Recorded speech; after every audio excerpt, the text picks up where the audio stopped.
So before you do launch into applying pen and ink to your drawing, it's worth considering, just like you would with your pencil, where the actual dark tones are on the form and where the light tones are on the form.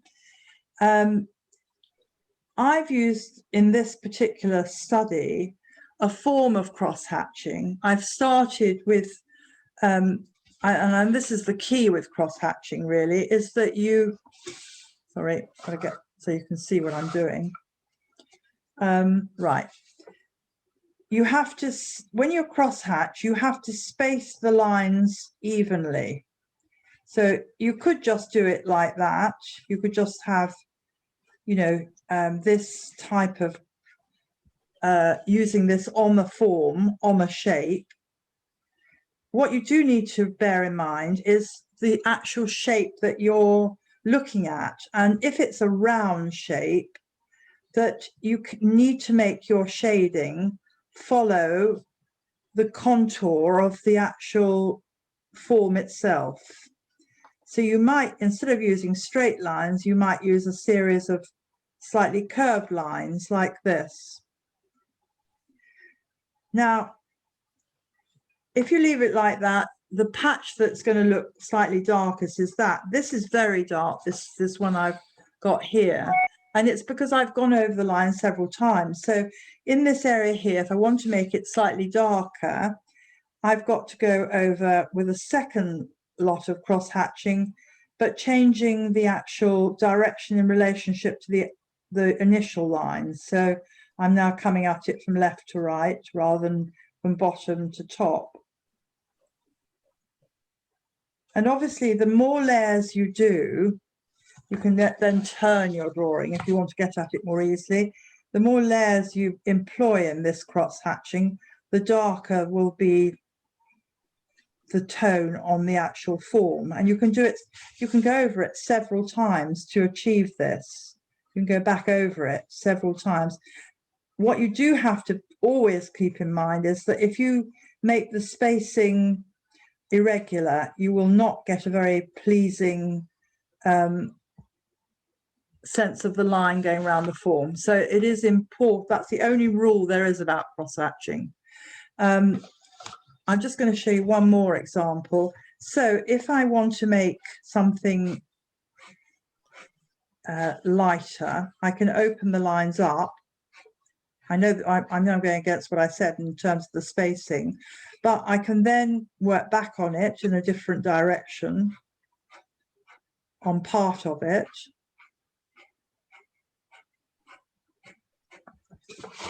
Then I can go back.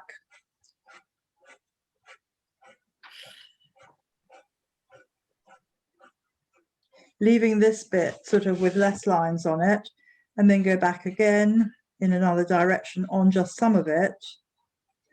Can you see how part of this is now getting much darker than the rest? Can you see that? And the more times you do it, the more obvious it will be. It's not, you know, you have to keep going at it until you can make it really dark.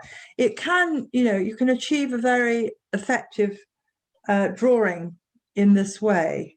This is a combination of pen and ink, cross-hatching, wash, and leaving areas light. Obviously, where you want highlights, you don't have any pen and ink line at all.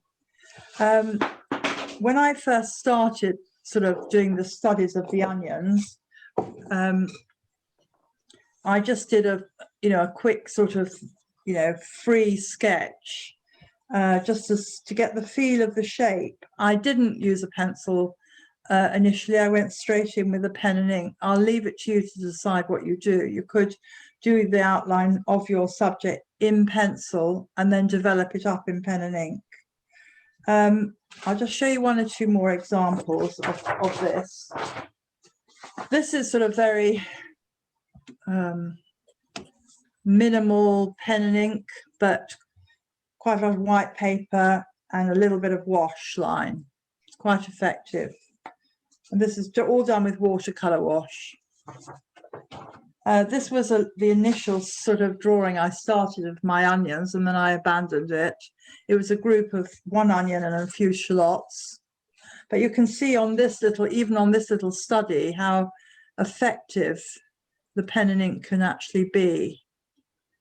The use of pen and ink, use of wash across the drawing, and also this loose skin. I thought that was nice, you know, having that in there as well. I think I've still got it. So I think before you put any solid lines in, if you're going in with your pen and ink direct, you can use just some dots to, you know, and use the pen as lightly as you can on the paper, you know, to establish where things should be.